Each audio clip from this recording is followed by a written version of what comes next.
सभी को good morning. आज हम बीएससी सेकेंड ईयर की फर्स्ट बुक इनऑर्गेनिक केमिस्ट्री है, उसकी 5th यूनिट है। उसके दो पार्ट है। पहला पार्ट है एसिड और बेस और इसी का सेकंड पार्ट है नॉन एक्वस सॉल्वेंट यानी जलीय मिलाए। तो सबसे पहले हम कौन सा पढ़ेंगे इसके अंदर, एसिड एंड बेस। इस यूनिट के अंदर क्या पढ़ना है कि जो अलग अलग साइंटिस्ट थे उन साइंटिस्ट ने एसिड और बेस के लिए अलग अलग डेफिनेशन दी थी, उन डेफिनेशन को हमें पढ़ना है।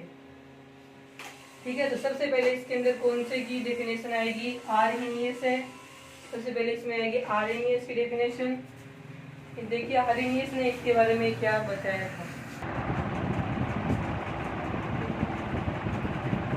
ठीक है, आर्हेनियस कॉन्सेप्ट है वो मैं सबसे पहले इसके अंदर आर्हेनियस साइंटिस्ट का नाम है। इन्होंने एसिड और बेस के लिए जो अपनी परिभाषाएं दी थी वो किस प्रकार से, एसिड कौन से होंगे, एसिड वे सभी पदार्थ होते हैं जो जल में घुलने पर H पॉजिटिव आयन करते हैं, वो सारे के सारे क्या कहलाएंगे, एसिड कहलाएंगे। ठीक है, अब इसके अंदर एसिड क्या होंगे, वे सभी पदार्थ जो जल में घुलने पर ये पदार्थ क्या होते हैं, वियोजित होते हैं। वियोजित होकर के ये H पॉजिटिव आयन उनको मुक्त करते हैं, वो सारे क्या कहलाएंगे, एसिड कहलाते हैं। H पॉजिटिव आयन उनको क्या बोलेंगे, प्रोटॉन बोलते हैं।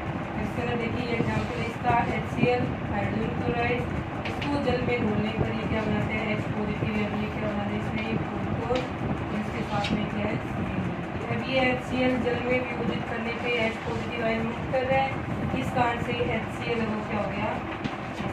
इसी प्रकार से जितने भी हाइड्रोजन हैलाइड हैं जिनको हम मेथड से लिखते हैं, इसके अंदर इसकी जगह रख सकते हैं Cl, F, Br और I। ठीक है, ये सारे के सारे इसके अंदर आएंगे।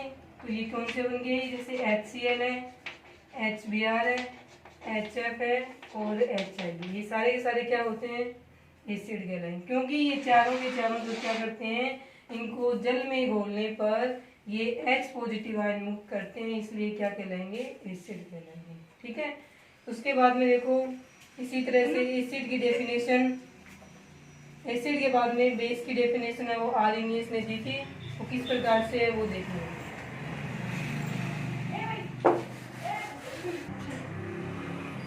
अब आर्हेनियस कॉन्सेप्ट में आर्हेनियस ने बेस या क्षार के लिए क्या बताया था कि वे सभी पदार्थ जो जल में घोलने पर OH negative ion, OH negative ion को क्या बोलते हैं हम, हाइड्रोक्साइड आयन बोलते हैं।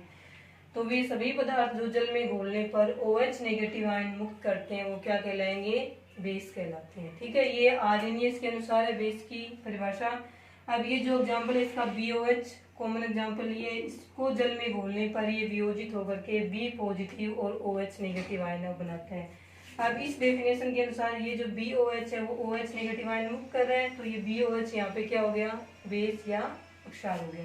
अब इसके एग्जाम्पल देखें, मान लीजिए B की जगह क्या रख दिया जाए, यहाँ पे सोडियम रख दिया, पोटेशियम रख दिया, तो क्या बनेंगे, ये NaOH है और ये क्या हो गया, KOH। अब ये भी जल में वियोजित करने पे क्या बनाएगा, Na पॉजिटिव प्लस में OH नेगेटिव। इसी प्रकार से जो ये KOH है वो जल में वियोजित करने पर K पॉजिटिव और OH नेगेटिव बनाता है। अब ये दोनों OH नेगेटिव आयन को मुक्त कर रहे हैं, हाइड्रोक्साइड आयन मुक्त कर रहे हैं, तो आर्हेनियस की डेफिनेशन के अनुसार NaOH और KOH दोनों ही क्या होंगे, बेस होंगे। ठीक है, इस प्रकार से आर्हेनियस ने एसिड और बेस की परिभाषाएं हैं वो दी थी। इसके बाद नेक्स्ट इसके अंदर हमें क्या पढ़ना है, इसके अंदर हम पढ़ना है कि H पॉजिटिव आयन है यानी प्रोटॉन और OH नेगेटिव आयन है हाइड्रोक्साइड आयन। किसी भी विलयन में इन दोनों आयनों की H पॉजिटिव और OH नेगेटिव आयनों की संख्या के आधार पे विलयन है वो कितने प्रकार के होते हैं वो हमें यहाँ पे पढ़ना है। ठीक है, तो देखिए इसके अंदर H पॉजिटिव और OH नेगेटिव आयनों की संख्या के आधार पे हमने विलयन का क्या किया है, वर्गीकरण किया है। तो इस वर्गीकरण इन दोनों आयनों की संख्या के आधार पे जो विलयन है वो 3 भागों में विभाजित किए गए हैं। पहला कौन सा है, न्यूट्रल सॉल्यूशन है। न्यूट्रल सॉल्यूशन क्या बोलेंगे हम, उदासीन विलयन। सेकंड एसिडिक सॉल्यूशन, इसका मतलब ये कौन सा है, अम्लीय विलयन बोलेंगे इसको। तीसरा इसमें बेसिक सॉल्यूशन, तो इसको कौन सा विलयन बोलेंगे, अक्षारीय विलयन है वो कहा जाएगा। ठीक है, इतना आगे समझ में। अब इन तीनों विलयन की हमें अलग अलग से क्या पढ़नी है, डेफिनेशन पढ़नी है। तो इसमें सबसे पहले हम कौन सा पढ़ेंगे, न्यूट्रल सॉल्यूशन या उदासीन विलयन किसे कहेंगे। इन तीनों का वर्गीकरण किसके आधार पे किया गया है, H पॉजिटिव और OH नेगेटिव आयनों की संख्या के आधार पे। देखिए इसके अंदर तीनों को अलग अलग से पढ़ेंगे। तो सबसे पहले इसके अंदर आ गया न्यूट्रल सॉल्यूशन यानी उदासीन विलयन। उदासीन विलयन की परिभाषा क्या हो जाएगी, H पॉजिटिव और OH नेगेटिव आयनों की संख्या के आधार पे कि इस विलयन में H पॉजिटिव व OH नेगेटिव आयनों की संख्या क्या होती है, समान होती है। समान यानी H पॉजिटिव आयन है उसके कारण से क्या होती है, एसिडिक प्रॉपर्टीज होंगी और OH नेगेटिव आयन के कारण से क्या होती है, विलयन की अक्षारीय प्रकृति है वो होती है। ठीक है, तो H पॉजिटिव आयन जितने होंगे उतने ही OH नेगेटिव आयन होंगे। मान लीजिए ये क्या है, इसके अंदर ये होंगे H पॉजिटिव आयन, उतनी संख्या में क्या है, OH नेगेटिव आयन। मान लीजिए 7 H पॉजिटिव आयन है और उतने ही क्या है, 7 OH नेगेटिव आयन है। तो इन 7 H पॉजिटिव आयनों के कारण से जितनी अम्लीय प्रॉपर्टी थी इस विलयन की, उतनी इन 7 OH नेगेटिव के कारण से क्या थी, अक्षारीय थी। तो ये दोनों आपस में मिलकर क्या हो गए, एक दूसरे को उदासीन कर दिया। तो बनने वाला विलयन है उसका नाम क्या हो जाएगा, उदासीन विलयन। ठीक है, अब इसके अंदर एग्जांपल देखें, जैसे हम H2, ठीक है, जल इसको वियोजित करते हैं तो क्या बनता है, H पॉजिटिव प्लस में OH नेगेटिव।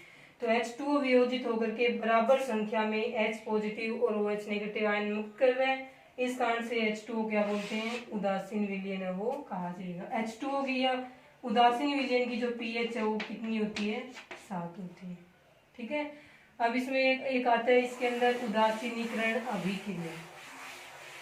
तो उदासीनीकरण अभिक्रिया कौन सी होगी, देखिए इसके अंदर उदासीनीकरण अभिक्रिया।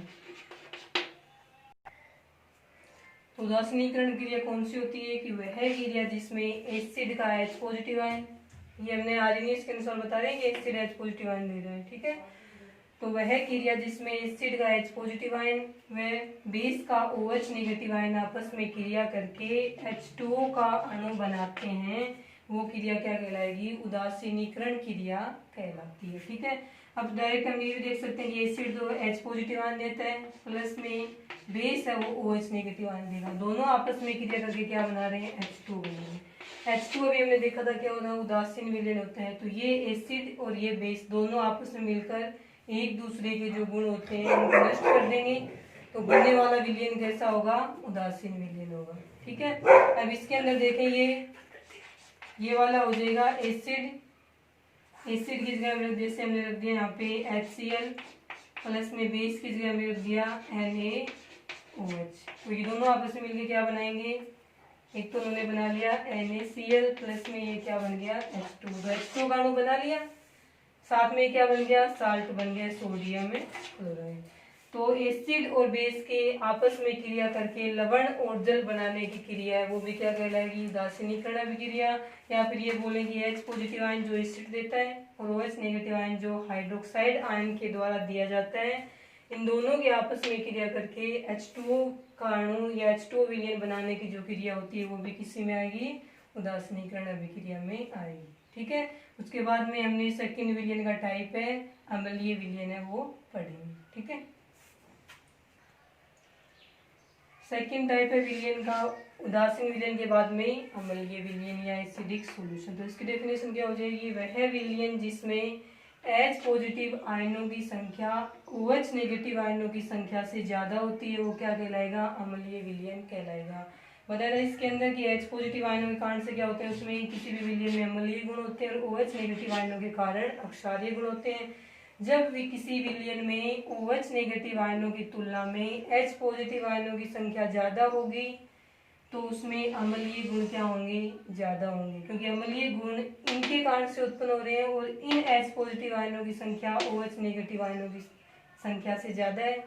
तो ये जो विलयन होगा वो कैसा होगा, अम्लीय विलयन होगा। अब इसमें आती है पीएच की बात। तो अम्लीय विलयन की पीएच है वो 7 से क्या होगी, कम होती है। तो पीएच को हम कैसे लिखेंगे, ऐसे लिखेंगे। इसका मतलब है अम्लीय विलयन की पीएच 7 से कम होती है। जब हम पीएच में 7 से लेकर के 1 की तरफ जाएंगे तो जो विलयन की जो एसिडिटी होती है, अम्लीयता, वो इंक्रीज होती है यानी बढ़ती जाती है। दो विलियन है, एक की पीएच है 1 और दूसरा विलियन है जिसकी पीएच है 6, तो किसकी अम्लीयता ज़्यादा होगी? 1 वाली। और 6 वाला क्या होता है? कम अम्लीय होता है। ठीक है, उसके बाद नेक्स्ट देखें